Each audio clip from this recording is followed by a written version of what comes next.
classrooms, some teacher grants, and our distinguished alumni. We want to recognize them because alumni, sorry, I'm an alumni as well, they're everything.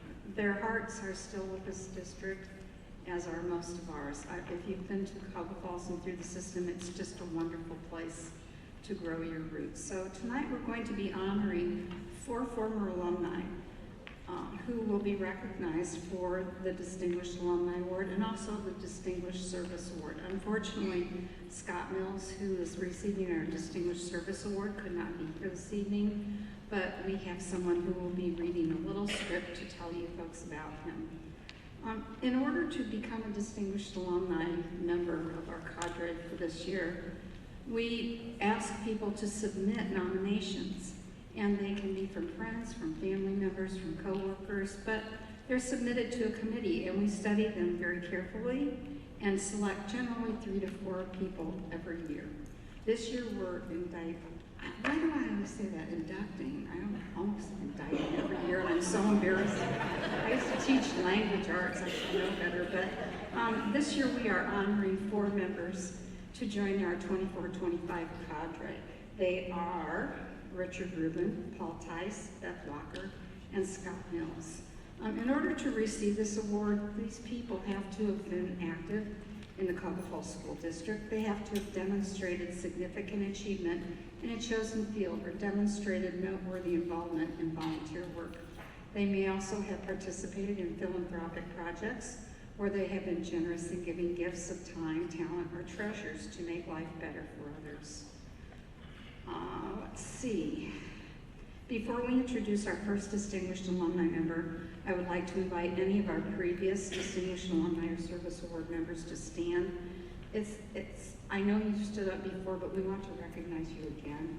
So if you have the energy, please stand up once more. I'm sorry that we don't have more of your first speakers.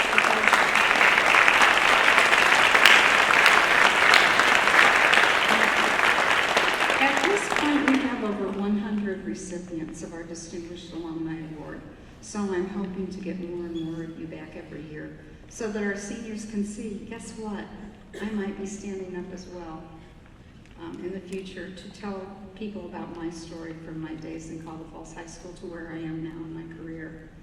It's our hope that all the recipients will join us, as we said, in the cafeteria. And at this time, I would like to invite Karen Schofield to come to the microphone to introduce Richard Rubin.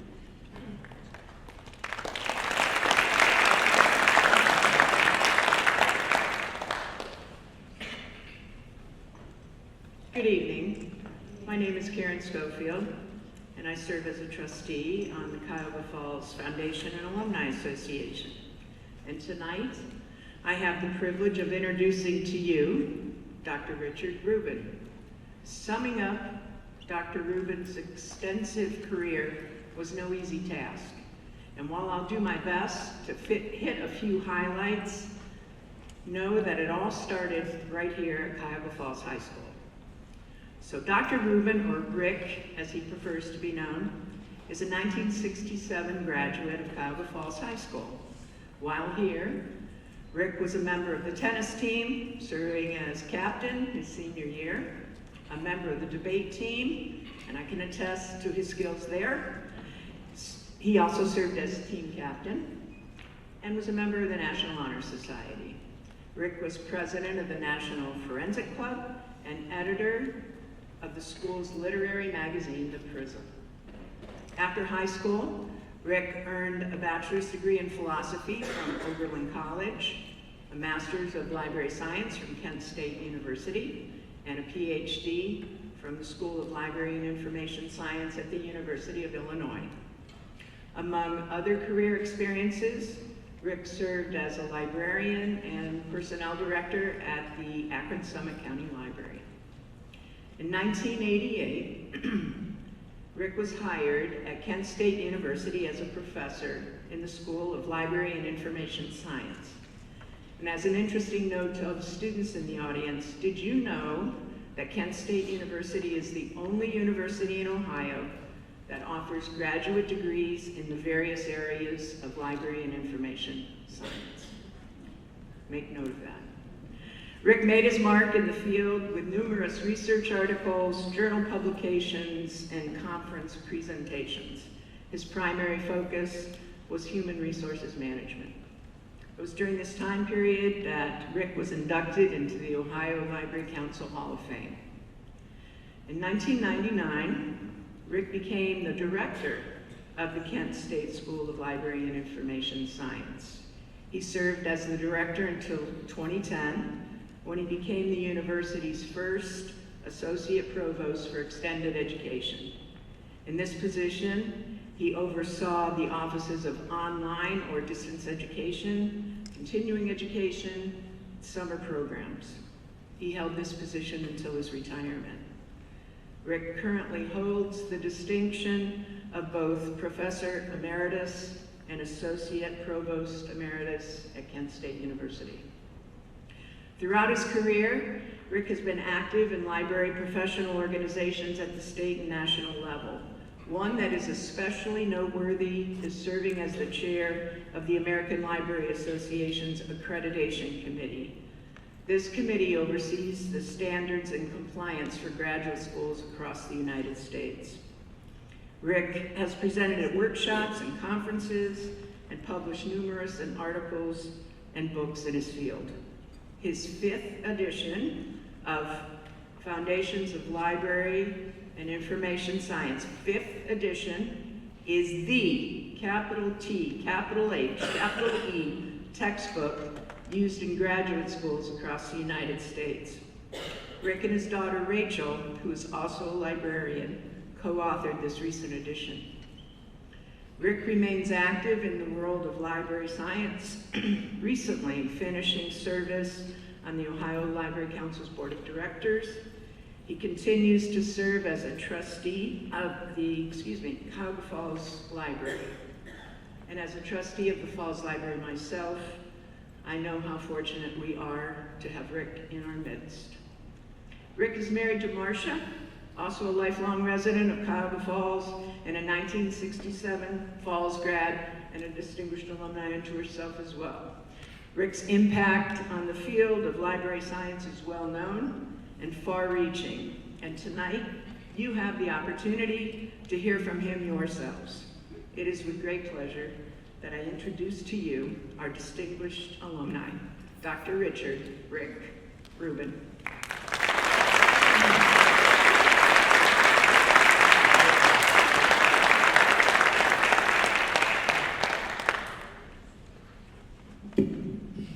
I wasn't that good at tennis.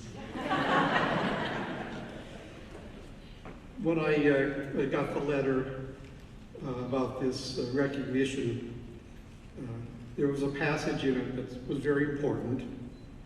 It said I'd have an opportunity to make some remarks, and they should be only 5 minutes. When that happens, I always write down my remarks and prepare them, and then time it. This is 4 minutes and 58 seconds, starting now. First, I want to thank Jerry Lynn Ferguson, Kathy Taylor Moffitt, and the Cuyahoga Falls Schools Foundation for this award, and to Karen Schofield, who was kind enough to nominate me. I would also like to congratulate the students and teachers who will be receiving their awards and grants tonight for their hard work, their talent, and their dedication. I am truly delighted that the foundation can provide what I am certain is well-deserved recognition for each of you.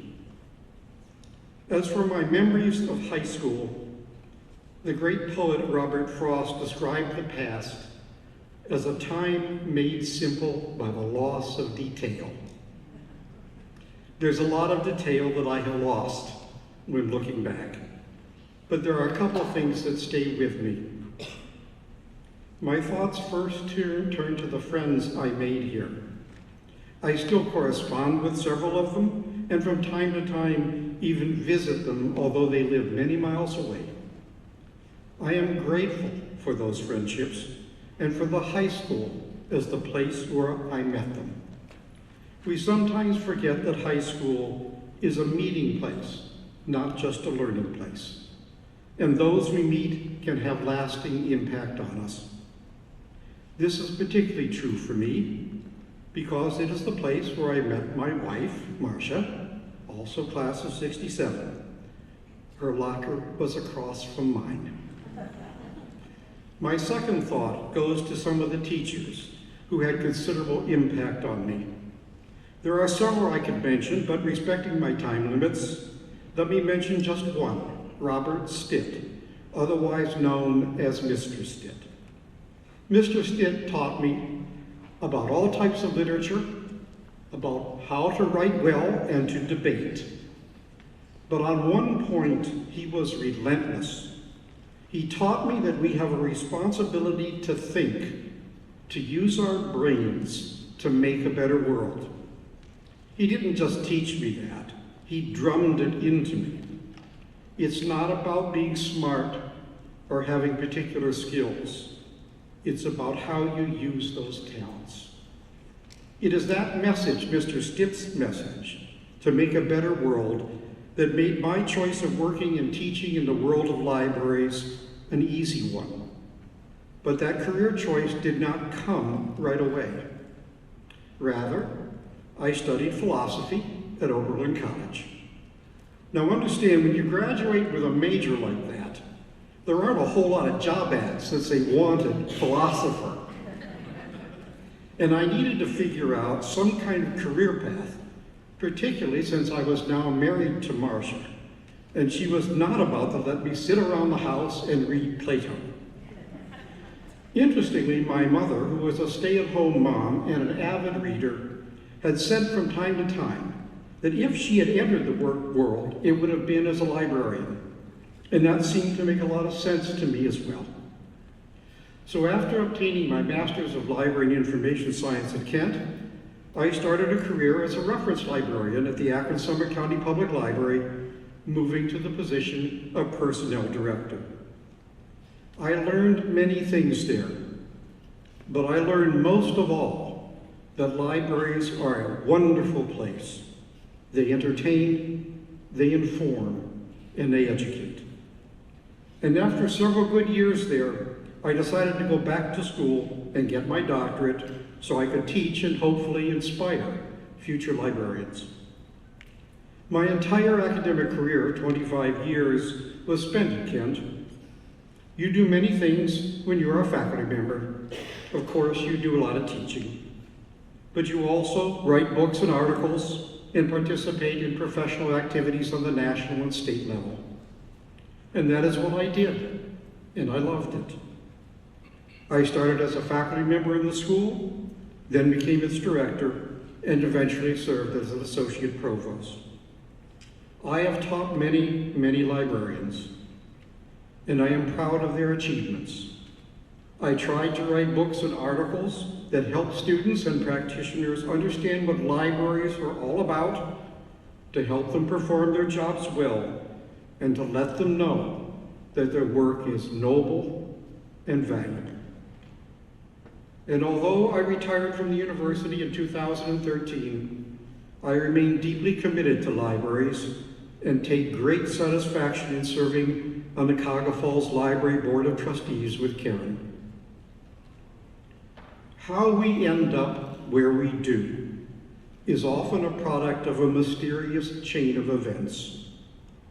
But some of the links in that chain clearly began for me early on. Particularly the link that taught me that to make the world a better place is not a job, it's a calling. And I learned that at Cuyahoga Falls High School. Thank you.